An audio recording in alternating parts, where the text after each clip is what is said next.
Hi friends, welcome to Malayalam's kitchen. ഞാൻ ഉമാകൃഷ്ണൻ.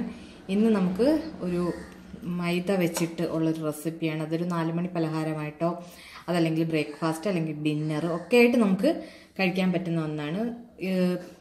ഉണ്ടാക്കാൻ പോകുന്ന വിഭവത്തിന്റെ പേര് പാൽ പെറോട്ട. അപ്പം ഈ പാൽ പെറോട്ടയിലേക്ക് ഞാനിവിടെ എടുത്തിട്ടുള്ളത് മൈദയാണ്. ഞാൻ ഒന്നുകൂടി പറയാം, ഇതൊരു ഹെൽത്തി ഫുഡാണെന്ന് ഞാൻ ഒരിക്കലും പറയില്ല. കാര്യം ഇതിനകത്ത് മൈദയാണ് മെയിൻ ഇൻഗ്രീഡിയൻസ്. പിന്നെ നമ്മൾ ഇതിനകത്ത് നെയ്യ് നന്നായിട്ട് ചേർക്കുന്നുണ്ട്. അപ്പോൾ ഈ ഒരു 2 കാരണം കൊണ്ട് ചിലപ്പോഴൊന്നല്ല, ഒട്ടുമിക്ക പേർക്കും അറിയാം ഇത് മൈദ നമുക്ക് ഹെൽത്തിന് യൂസ് അല്ല. പക്ഷെ ഞാനിത് ഗോതമ്പിൽ ചെയ്ത് നോക്കി, അപ്പോൾ എനിക്ക് ഈ ഒരു ടേസ്റ്റ് കിട്ടിയില്ല. വല്ലപ്പോഴും മതി, നമുക്ക് എന്നൊന്നും കഴിക്കുന്നില്ലല്ലോ. അപ്പോൾ ഇടയ്ക്കൊരു ഇതുപോലെ മൈദ വെച്ചിട്ടൊരു പാൽ പെറോട്ടയൊക്കെ ഉണ്ടാക്കിയാൽ കുട്ടികൾക്കും ഒക്കെ വളരെ ഇഷ്ടമാകും. ഇതിന് ഞാനിവിടെ എടുത്തിട്ടുള്ളത് ഇപ്പോൾ ഒരു 350 ഗ്രാമോളം മൈദ എടുത്തിട്ടുണ്ട്. ഇതിലേക്ക് നമുക്ക് ഒരു ടേസ്റ്റിന് പഞ്ചസാര ഒരു അര മുതൽ 1 വരെ നമുക്ക് ടീസ്പൂൺ, അല്ലെങ്കിൽ ടീസ്പൂൺ ആണെങ്കിൽ 1 ടീസ്പൂണ്, ടേബിൾ സ്പൂൺ ആണെങ്കിൽ 1/2 ടേബിൾ സ്പൂൺ പഞ്ചസാര ചേർത്ത് കൊടുക്കാം. അതുപോലെ ടേസ്റ്റിന് ആവശ്യമായിട്ട് ഉപ്പ്. ഇനി നമ്മൾ ഇത് കുഴയ്ക്കാനായിട്ട് എടുക്കുന്നത് പാലാണ്. അതും ഇപ്പം ആദ്യത്തെ ഇപ്പം ഞാൻ ഇതിന് 1 ഗ്ലാസ് പാൽ എടുത്തിട്ടുണ്ട്. ഈ പാല് ഉപയോഗിച്ച് ഞാൻ പൂർണ്ണമായിട്ടും ഇതിന് എത്ര ആകും എന്ന് ഞാനിപ്പോൾ പറയുന്നില്ല. കാര്യം നമുക്കിത് കുഴച്ച് വരുമ്പോഴേ അതിൻ്റെ ഒരു ഡോവിൻ്റെ നമുക്ക് കുഴച്ച് ചപ്പാത്തി പരുവത്തിനാണ് കുഴയ്ക്കേണ്ടത്. ആ ഒരു പരുവത്തിന് നമുക്ക് കുഴച്ചെടുക്കണം. ഇതിപ്പോൾ 1 ഗ്ലാസ് പാലിൽ കൂടുതൽ വേണമെങ്കിൽ പാലെടുത്തതിന് ശേഷം പിന്നീട് നമുക്ക് വെള്ളം ഒഴിച്ച് കുഴച്ചെടുക്കാം. ഇതിപ്പോൾ നമുക്ക് കുറേശ്ശെ പാലൊഴിച്ച് ഇതൊന്ന് കുഴച്ചെടുക്കാം. അപ്പം ഞാൻ ഒരുവിധം ഒന്ന് കുഴച്ചിട്ടുണ്ട്. അപ്പോൾ എനിക്ക് ആ 1 ഗ്ലാസ് പാലെടുത്തതിൽ വളരെ കുറച്ചൊരു 2-3 ടേബിൾ സ്പൂണോളം പാലാണ് അധികം വന്നിട്ടുള്ളത്. ഇതിപ്പം ഞാൻ പറഞ്ഞു 300-350 ഗ്രാമോളം മൈദ എടുത്തത്. ഇനി നമുക്കിതിലേക്ക് 1 ടീസ്പൂൺ 1.5 ടീസ്പൂണോളം നെയ്യ് ഒഴിച്ച് ഒന്ന് കുഴയ്ക്കാം.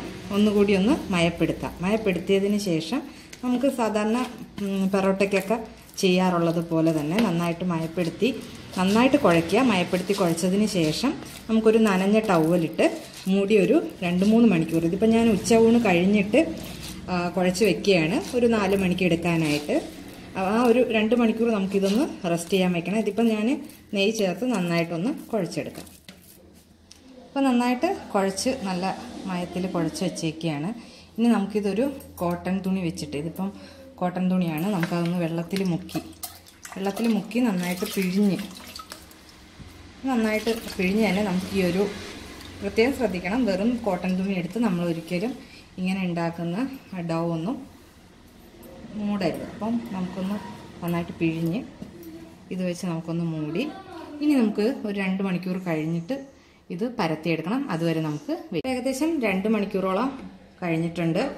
ഇനി നമുക്ക് ഇതിനകത്തുനിന്ന് ഈ ഒരു തുണി എടുത്ത് മാറ്റാം.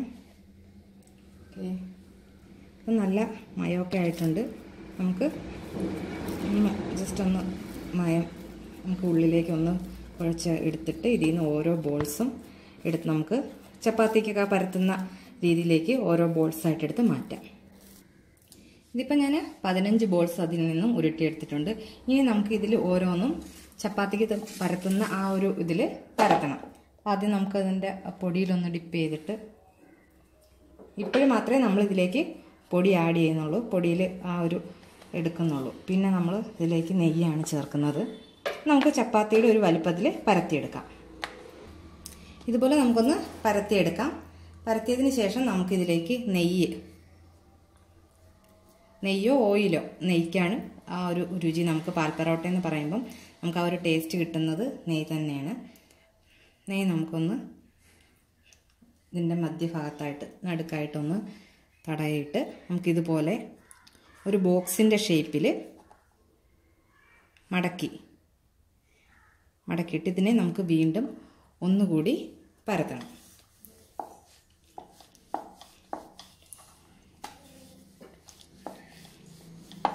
കനം കുറച്ച്, എന്നാലൊട്ട് കനം തീരെ കുറയുകയും ചെയ്യരുത്. അതുപോലെ നമുക്ക് പരത്തിയെടുക്കാം. അപ്പോൾ ഏകദേശം ഈ ഒരു ഷേപ്പിൽ നമുക്ക് ആ ഒരു സ്ക്വയർ ഷേപ്പ് തന്നെ ഏകദേശം കിട്ടും. അപ്പോൾ ഇത് നമുക്ക് ഒരു പ്ലേറ്റിലേക്ക് മാറ്റാം. അതുപോലെ നമുക്ക് ഈ എല്ലാ ബോൾസും പരത്തി ഇതുപോലെ എടുക്കാം. ഞാനിവിടെ കുറച്ച് പരത്തി മാറ്റിയിട്ടുണ്ട്, പരത്തി വെച്ചിട്ടുണ്ട്. ഇനി നമുക്കിതൊന്ന് ചുട്ടെടുക്കാൻ ഞാനിവിടെ പാനിൽ ജസ്റ്റ് ഒന്ന് ഓയിൽ തടകിയിട്ടുണ്ട്. കാര്യം ഇതിനകത്ത് നമ്മൾ ഓൾറെഡി നെയ്യ് ഫില്ലാണ്.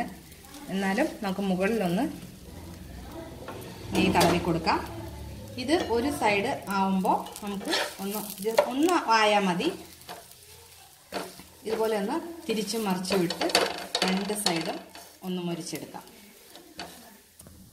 ഇപ്പോൾ ഒരു സൈഡ് മൂത്തിട്ടുണ്ട്. നമുക്ക് രണ്ട് സൈഡും ഇതുപോലെ തിരിച്ചും മറിച്ചും ഇട്ട് ഒന്നെടുക്കണം. ഇത് അകത്ത് ആ ഒരു നെയ്യുടെ ഇതൊക്കെ ഉള്ളത് കൊണ്ട് തന്നെ നന്നായിട്ട് ബ്ലഫി ആയിട്ട് നന്നായിട്ട് പൊങ്ങി വരുന്നുണ്ട്. ഇതിനി നമുക്ക് ഒരു പ്ലേറ്റിലേക്ക് മാറ്റാം. എന്നിട്ട് ബാക്കിയുള്ളതും ഇതുപോലെ ചുട്ടെടുക്കാം. ഇപ്പോൾ നമ്മുടെ എല്ലാ പാൽ പൊറോട്ടയും ചുട്ടെടുത്തിട്ടുണ്ട്. അപ്പം നല്ല ലെയർ, അതുപോലെ ഇതിൽ ലെയറും കിട്ടും, ഉള്ളിൽ നല്ല, ഞാൻ മുമ്പേ പറഞ്ഞു, നല്ല ബബ്ലി ആയിട്ട് വരും. ഇനി നമുക്ക് തീ ഓഫ് ചെയ്യാം. എന്നിട്ട് സെർവിങ് പാത്രത്തിലേക്ക് മാറ്റാം. നല്ല ചൂടുണ്ട്. ഞാൻ തണുത്ത ഒരെണ്ണം പിച്ചി കാണിക്കാം. അപ്പോൾ അത് നല്ല ഇങ്ങനെ മുറിക്കുമ്പം നമുക്കതിനകത്ത് ഇതുപോലെയുള്ള ലെയർ കിട്ടും. അതുപോലെ നല്ല സോഫ്റ്റാണ്. ഇതിനകത്തൊക്കെ നല്ല സോഫ്റ്റായിട്ട് തന്നെ നിങ്ങൾക്ക് കഴിക്കാൻ പറ്റും. എല്ലാവർക്കും, കുട്ടികൾക്കും മുതിർന്നവർക്കും ഒക്കെ ഇഷ്ടപ്പെടുന്ന നല്ലൊരു ഡിഷാണ്. അപ്പോൾ ഇതിന് ഏറ്റവും കൂടുതൽ വെജ് കുറുമ വളരെ ടേസ്റ്റി ആയിട്ട് കഴിക്കാം. അതല്ലെങ്കിൽ സോയ ഫ്രൈ. ഞാൻ ഇതിനകത്ത് ഈ മലയാളീസ് കിച്ചണിൽ തന്നെ ഇട്ടിട്ടുണ്ട് സോയ ഫ്രൈയുടെ ഒരു വീഡിയോ. അതും കൂട്ടിക്കഴിക്കാൻ വളരെ നല്ല ടേസ്റ്റാണ്. അപ്പോൾ എല്ലാവരും ഇതൊന്ന് ട്രൈ ചെയ്ത് നോക്കുക. പാൽ പൊറോട്ട കുറച്ച് ബുദ്ധിമുട്ട്, അല്ലെങ്കിൽ മൈദ എന്നുള്ള ഒരു ഇതും നെയ്യുടെ ഓയിലിൻ്റെ കുറച്ച് ഉപയോഗവും മാറ്റി നിർത്തി കഴിഞ്ഞാൽ നമുക്ക് ടേസ്റ്റാണ്. പിന്നെ എപ്പോഴും ഒന്നും വേണ്ട, വല്ലപ്പോഴും ഒരിക്കലും ഒരു തവണ പാൽ പൊറോട്ടയൊക്കെ ഉണ്ടാക്കി കുട്ടികൾക്ക് കൊടുത്തു കഴിഞ്ഞാൽ നല്ലതാണ്. എന്തായാലും എല്ലാവരും ഇത് ട്രൈ ചെയ്യുമെന്ന് വിശ്വസിക്കുന്നു. Thank you. ബൈ.